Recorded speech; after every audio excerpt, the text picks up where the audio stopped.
Keep helping if you must, but do not act like you know me tonight. Julian, the trays weren't going to carry themselves, trying to help it. Julian's hand was still gripping Sarah's arm when he said it, tight enough to leave fingerprints, quiet enough that no one else could hear. His eyes darted toward the ballroom doors, toward the donors already mingling with champagne flutes, toward the evening he had spent months preparing for. Sarah looked down at the plain black serving uniform she had pulled on 20 minutes earlier, when the event coordinator's voice cracked with panic and 2 catering staff failed to appear. She looked at her husband's face, the face she had loved for 9 years, now twisted with something that resembled disgust. Julian, the trays weren't going to carry themselves. The coordinator was falling apart. I was trying to help. You're embarrassing me. He released her arm and stepped back, smoothing his jacket as though the contact had wrinkled it. My grandfather's foundation gala, and my wife is dressed like the help. I am helping. That's the point.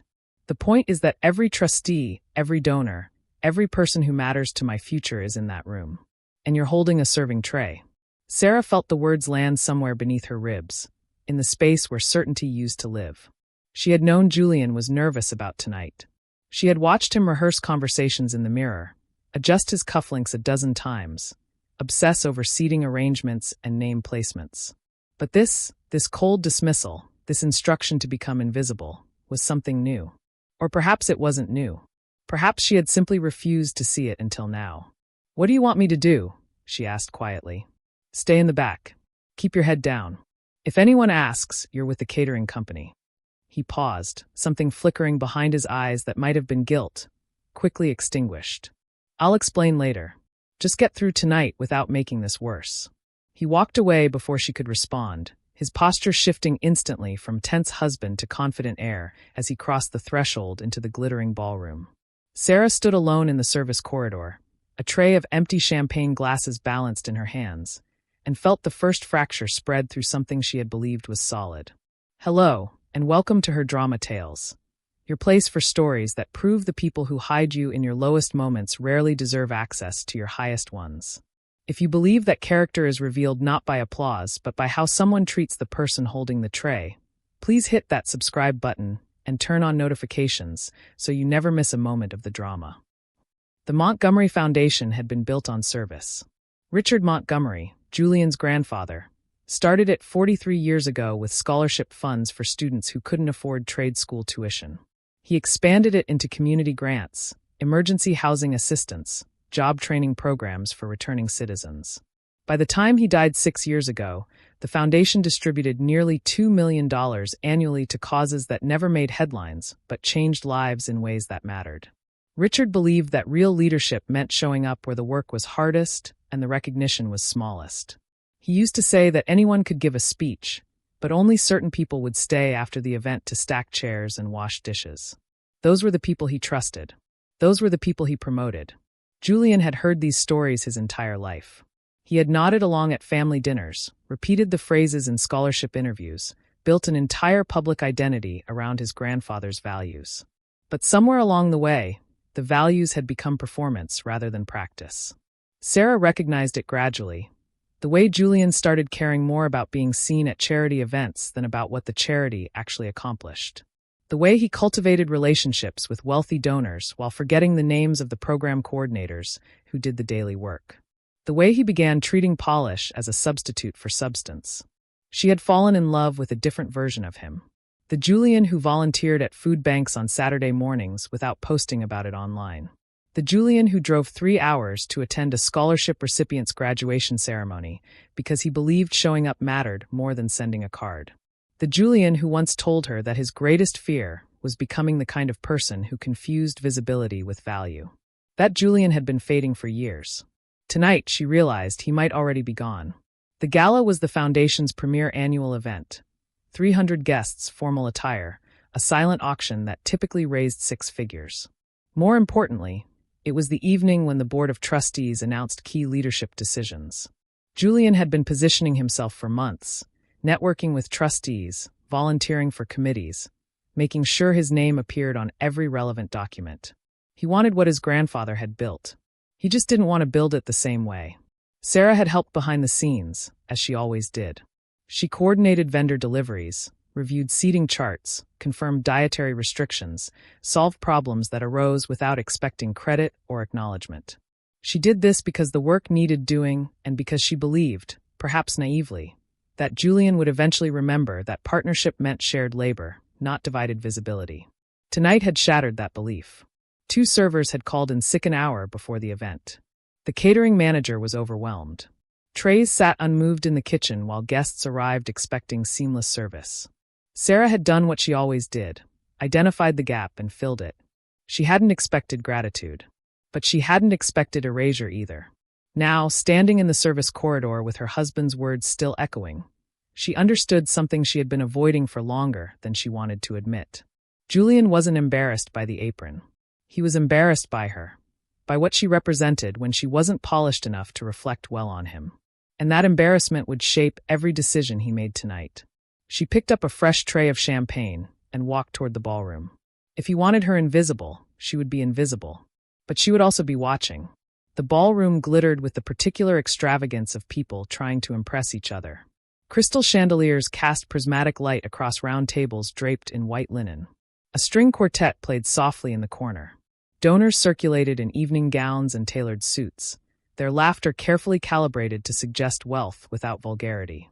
Sarah moved through the crowd with a tray balanced on her palm, offering champagne to guests who barely glanced at her face.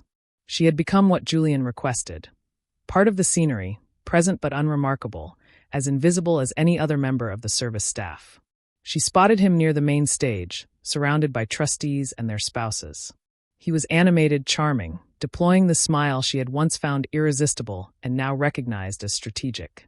His hand gestures were practiced. His laugh arrived at precisely the right moments. And standing beside him, close enough that their shoulders nearly touched, was Vanessa Chin. Sarah knew Vanessa peripherally, a consultant who had been working with the Foundation's communications team for the past year. She was elegant in the effortless way of women who had never questioned their right to occupy any room they entered. Her dress was burgundy silk. Her jewelry was understated but expensive. Her smile, directed at Julian with unmistakable warmth, suggested familiarity that extended beyond professional collaboration. Sarah had noticed Vanessa before, at board meetings and donor dinners, always positioned near Julian, always laughing at his observations, always finding reasons to touch his arm or lean close when speaking. She had told herself it was networking, nothing more. She had told herself that jealousy was beneath her, that trust was the foundation of marriage, that Julian would never. An older woman approached the group, and Sarah heard the question that would confirm her worst suspicions.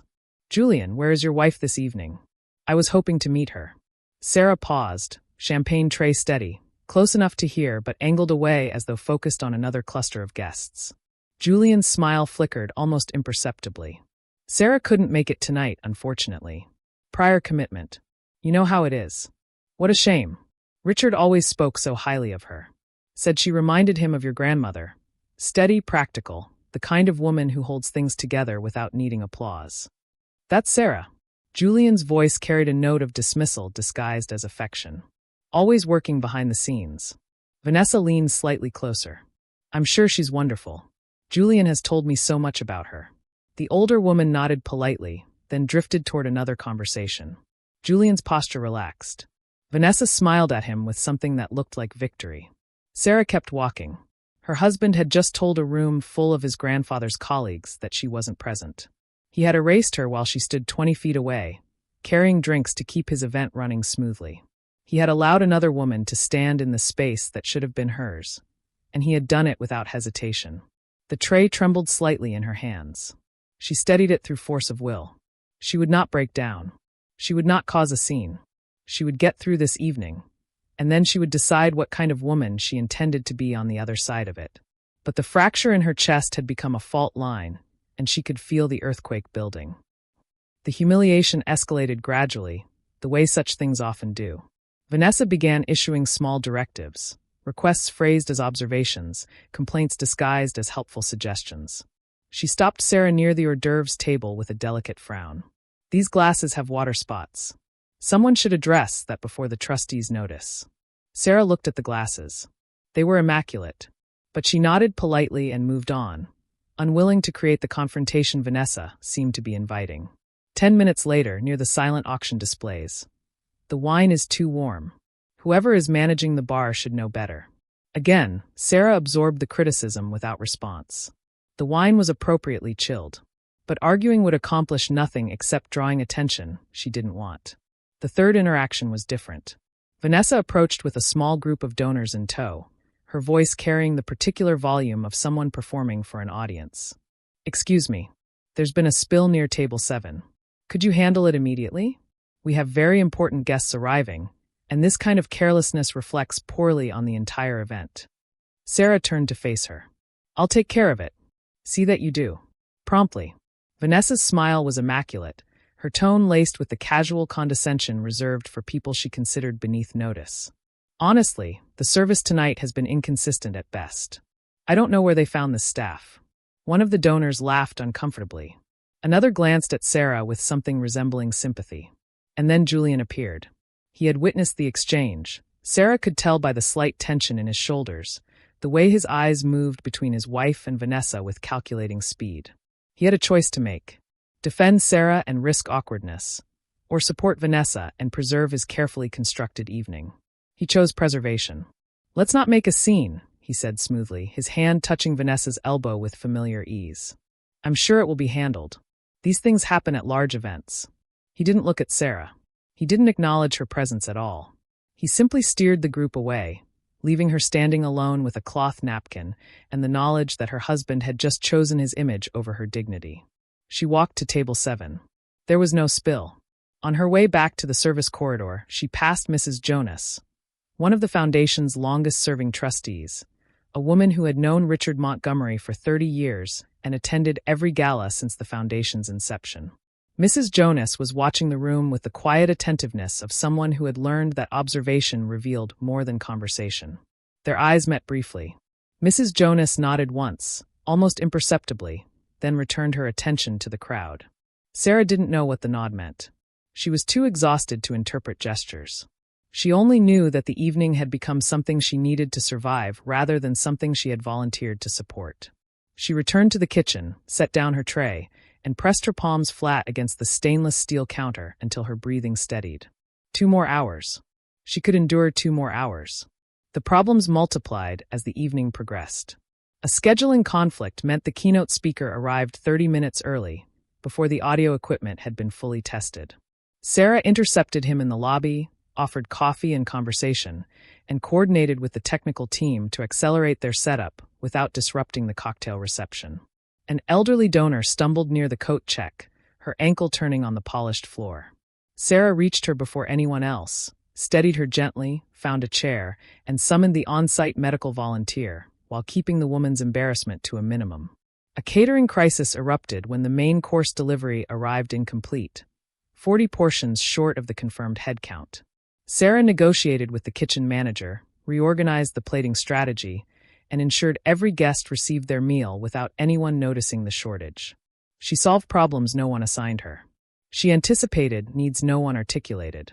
She moved through the evening like someone who understood that service was not about recognition, but about ensuring others could function without obstruction. Julian noticed none of it. He was too busy positioning himself near trustees, laughing at the right moments, projecting the confidence of a man who expected to inherit what his grandfather had earned. Vanessa noticed none of it either. She was too focused on being seen beside Julian, on solidifying her position as the preferred woman in his orbit, on enjoying access she had done nothing to deserve. But the trustees noticed. Mrs. Jonas watched Sarah redirect a confused vendor without raising her voice. She observed the way Sarah anticipated the speaker's water glass running low and refilled it before he reached for it. She noted how Sarah handled a minor seating dispute between 2 donors who both believed they deserved proximity to the main table, resolving the conflict so smoothly that neither party realized they had been managed. Another trustee, a retired hospital administrator named Dr. James, stopped Sarah near the service entrance. "Did someone ask you to do all this?" Sarah paused, tray balanced on her palm. "No, it needed doing." Dr. James studied her for a moment. "What's your name?" "Sarah. Sarah Montgomery." The trustee's eyebrows rose slightly. "Julian's wife." "Yes." Dr. James said nothing else, but something shifted in her expression, a recalibration, a mental note being filed for later reference. Sarah returned to her work. She didn't know that the trustees had been observing the evening with specific criteria in mind. She didn't know that Richard Montgomery had left instructions, informal but clear, about how his successors should be chosen. She didn't know that the qualities being evaluated tonight had nothing to do with speeches or networking, and everything to do with behavior when no one was supposed to be watching. She only knew she needed to survive until the event ended, and then figure out what remained of her marriage. The formal program began at 9 o'clock. Guests settled into their assigned seats. The string quartet fell silent. A podium materialized at the front of the room, flanked by floral arrangements and a portrait of Richard Montgomery in his prime. A man who looked like he had never confused appearance with substance. Julian straightened his jacket and moved toward the reserved seating near the stage. His confidence had solidified throughout the evening. Whatever anxiety he had carried earlier had been replaced by the certainty of a man who believed he had performed well enough to claim what he wanted. Vanessa walked beside him, her posture suggesting that their proximity was not accidental. She had positioned herself as his partner for the evening, and Julian had permitted it, perhaps even encouraged it. The image they projected was deliberate, a polished couple prepared to lead a prestigious institution into its next chapter. Sarah remained near the back of the room, still in her serving uniform, her face composed despite the exhaustion pressing behind her eyes. She had stopped carrying trays an hour earlier, but she hadn't changed clothes. There was no time, and frankly, she no longer cared about appearances. The evening had stripped something from her that couldn't be restored with a different dress. The Foundation's board chair, a silver-haired attorney named Harrison Webb, approached the podium and welcomed the guests with practiced warmth. He spoke about Richard Montgomery's legacy, about the thousands of students who had received scholarships, the families who had found housing assistance, the communities that had been strengthened by quiet investment rather than loud proclamation. Julian listened with the expression of a man hearing his own future described. Richard believed that leadership was not a position but a practice, Harrison continued. He often said that anyone could give a speech, but the real measure of character was what someone did when no one was keeping score. Sarah felt the words land somewhere deeper than she expected. They sounded like something she had always believed, but had never heard articulated so precisely. This evening, our Board of Trustees will announce the selection for the Foundation's Community Initiative Director, a role that will oversee our expansion into 3 new regions and manage relationships with our most critical partners. Harrison paused. Richard left us guidance about how to make this choice. He wanted us to find someone who embodied the values he built this organization around. Not the person who talked about those values most eloquently, but the person who demonstrated them most consistently. Julian's smile widened. Vanessa's hand brushed his arm with anticipatory warmth. "We have been observing tonight," Harrison said. "Watching how people respond when circumstances become difficult. Watching who steps forward when the work is unglamorous. Watching who serves without expectation of recognition." Something shifted in the room's atmosphere, a subtle tension, as though the audience sensed that the announcement would not follow the expected script. Mrs. Jonas rose from her seat and joined Harrison at the podium. Her voice was quieter, but carried the weight of someone who had earned the right to speak. "Richard used to tell a story about his grandmother," she began. "During the Depression, she took in boarders to keep the family fed. She cooked, cleaned, managed everything while her husband worked double shifts at the factory. No one thanked her.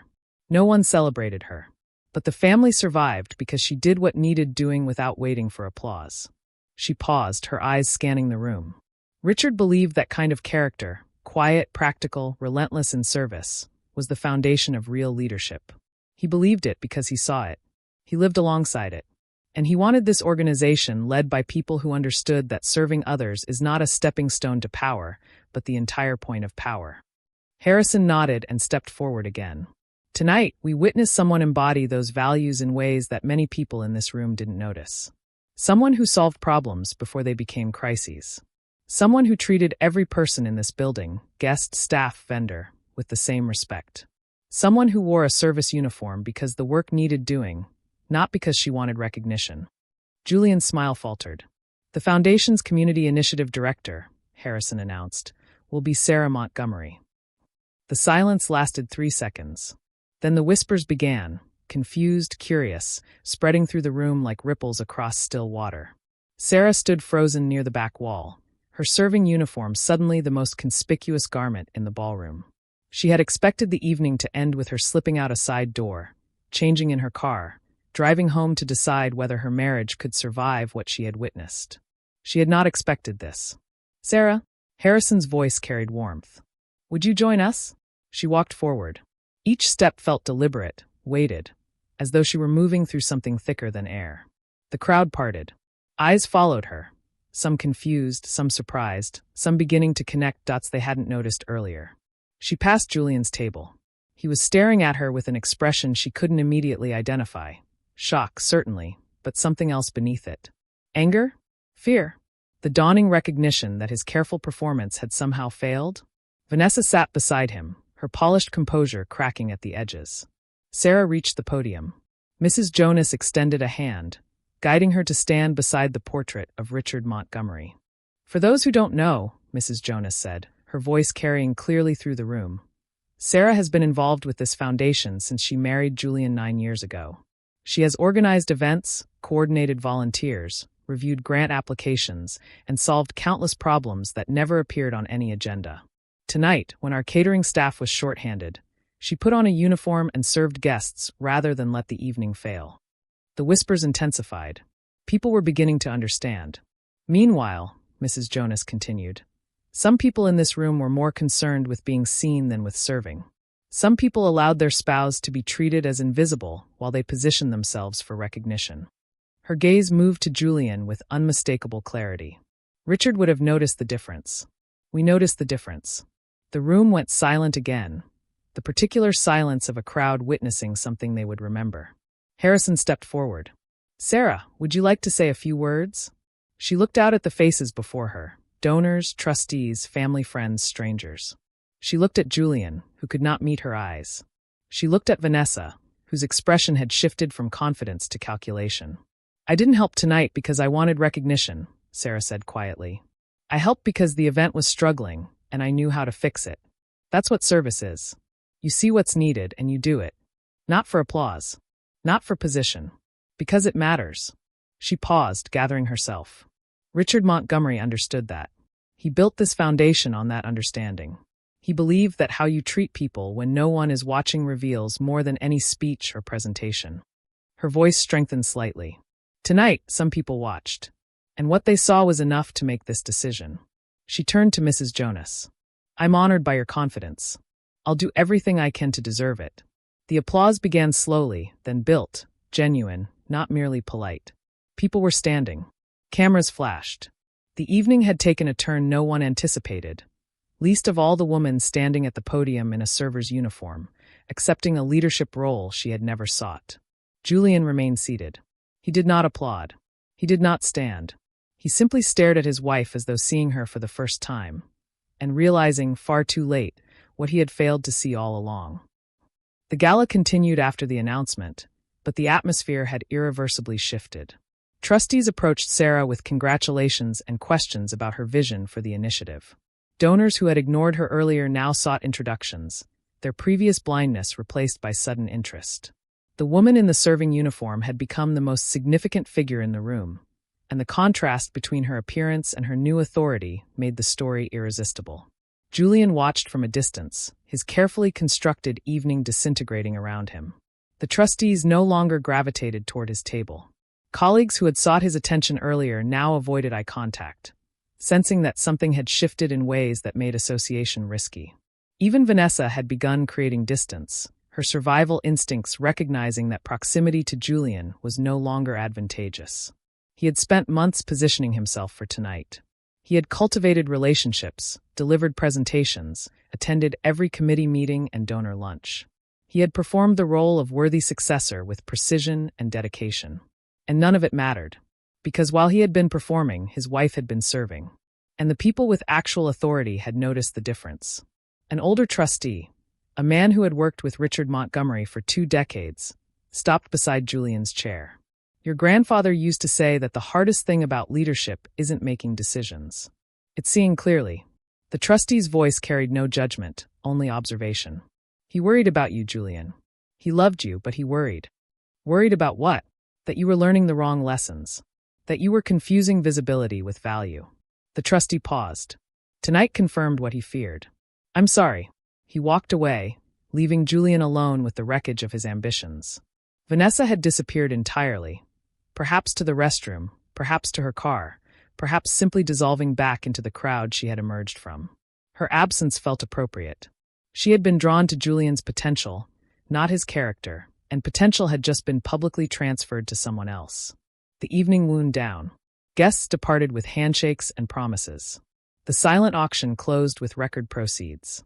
The catering staff began clearing tables, and Sarah finally removed her serving uniform, changing into the dress she had originally planned to wear, simple, elegant, understated. She found Julian near the coat check, standing alone, his jacket unbuttoned, his confidence replaced by something that resembled exhaustion. We should go home, she said quietly. He nodded without speaking. They walked to their car in silence. The drive took 23 minutes. Neither of them spoke for the first 15. The city lights passed outside the windows, indifferent to the rupture occurring inside the vehicle. Finally, Julian broke the silence. I was going to apologize. Were you? I didn't know they were watching. I didn't know the selection worked that way. I thought. He stopped, searching for words that might explain without condemning. I thought I was protecting us.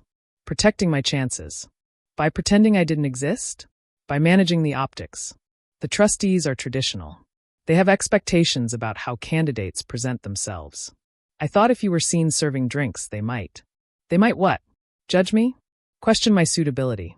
Sarah's voice remained calm, which made the words land harder. Julian, they chose me specifically because I was serving drinks. They chose me because while you were managing optics, I was managing the actual event. They chose me because your grandfather built an organization on values you've apparently forgotten. That's not fair, isn't it? She turned to face him. You told people I wasn't there tonight. You let Vanessa stand beside you like she belonged there. You let her talk to me like I was hired help and said nothing, less than nothing. You told me to fix it and not make a scene. I was under pressure. We're all under pressure. The difference is what we do with it.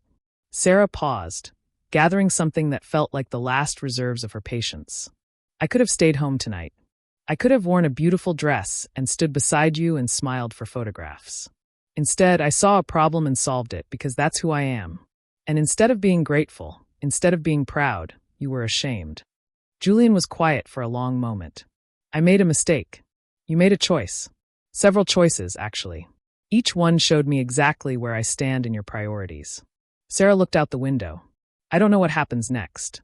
I don't know if this marriage is something I want to keep fighting for. But I know that something broke tonight that won't be fixed by a single apology. What do you want me to do? I want you to understand what you did. Not explain it, not justify it, not minimize it. Understand it. She met his eyes.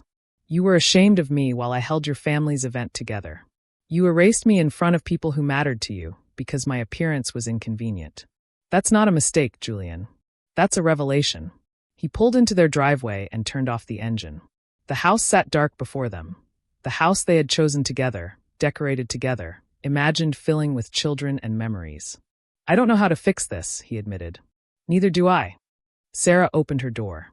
But I know it won't happen tonight. And I know that whatever comes next, I'm not going to pretend anymore. Not for you, not for trustees, not for anyone. She walked inside without waiting for him. Julian sat in the car for a long time, staring at the dashboard, trying to understand how an evening meant to launch his future had instead revealed everything he was willing to sacrifice for it. He had been ashamed of her while she served in silence. Now the whole room had seen what she was made of, and he was the one standing outside it. The weeks that followed were quiet and uncertain. Sarah accepted the foundation's leadership role and began the work of building something meaningful from the opportunity she had been given. She attended meetings, reviewed budgets, met with community partners, and discovered that she was genuinely suited for the responsibilities she had never sought. Julian watched from a distance. He attended his regular job, handled his routine obligations, and occupied the same house as his wife without fully inhabiting the same marriage. They were polite to each other. They coordinated schedules. They slept in the same bed but rarely touched. The trust that had once connected them remained fractured. Not destroyed entirely, but damaged in ways that would require more than time to repair. Some nights, Julian found himself remembering the man he used to be, the one who volunteered without posting about it, who drove hours to attend graduations, who believed that showing up mattered more than being seen. He wondered when that man had disappeared, and whether he could be recovered. Some nights, Sarah wondered whether she wanted him recovered, or whether the man who emerged from that crisis had shown her something permanent rather than temporary. They didn't divorce. They didn't reconcile. They existed in the uncertain space between, learning what remained when performance stopped and reality began. The Foundation's annual gala came around again the following year. Sarah attended as the initiative director, not as a server. Julian attended as her husband, not as a candidate for anything. He watched her accept recognition for programs she had built, communities she had strengthened, lives she had changed through quiet, persistent work. He applauded with everyone else. He smiled when cameras pointed in their direction. But something had shifted between them that night in the serving uniform. Something that couldn't be unshifted simply because circumstances improved. She had seen who he became when the pressure mounted and the stakes felt highest. She had learned that his instinct was to protect his image rather than his partnership. And she carried that knowledge now alongside everything else she carried. Perhaps they would find their way back to each other. Perhaps the fracture would eventually heal into something stronger than before. Or perhaps they would simply continue, polite, functional, forever marked by the evening when he chose visibility over loyalty and discovered that the people with actual power had been watching the whole time. The people who serve without expectation are rarely the people who need to announce their contributions. Julian Montgomery learned this in the hardest possible way. By watching his wife receive recognition he had coveted while he stood in the crowd he had tried so desperately to impress. He had confused performance with substance, polish with character, visibility with value. His grandfather had warned against exactly this. His grandfather had built an entire organization on opposite principles. And in the end, the trustees who knew Richard best chose the person who actually embodied what he believed, not the person who merely claimed to. Sarah never wanted the position. She never campaigned for recognition.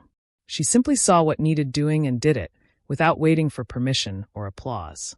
That was always the difference between them. And when the moment of decision arrived, the people who mattered noticed which Montgomery actually understood what service meant. We have come to the end of the story. I hope this journey reminded you that the people who are ashamed to serve are rarely fit to lead. And those who hide you in your lowest moment will never deserve access to your highest one. If you believe that serving others is not a stepping stone to leadership, but the entire point of it, please leave a love in the comments. Like this story, share it with someone who has ever felt invisible while doing essential work, and subscribe to her drama tales so you never miss a moment of the drama. See you in the next one. The boundaries you fail to defend become the doors others walk through. The disrespect you tolerate becomes the entitlement others claim. The silence you maintain to avoid discomfort becomes the permission others use to cause harm. Martin understood this now. And understanding it, truly, permanently understanding it, meant never making the same mistake twice. Some lessons arrive through crisis. Some boundaries get established only after they've been violated. Some protectors learn to protect only when they've seen what happens when they don't. The Cole family learned all of this on an ordinary afternoon that became extraordinary for all the wrong reasons. But they learned it, and they remembered it, and they built their future on the foundation of what they now knew to be true. A home is not secured by ownership papers alone. It is secured by the boundaries you defend, consistently, visibly, without apology, long before anyone thinks to test them. Hey lovelies, we have come to the end of the story. I hope this journey reminded you that protecting your family means more than providing for them. It means seeing clearly what threatens their peace and refusing to let it grow in silence. If you believe that boundaries are acts of love and not acts of war, please leave a love in the comments. Like this story, share it with someone who needs to remember that their peace is worth defending, and subscribe to her drama tales so you never miss a moment of the drama. Until next time, remember, tolerance without limits is just permission waiting to be exploited. Guard what matters before someone else decides you won't.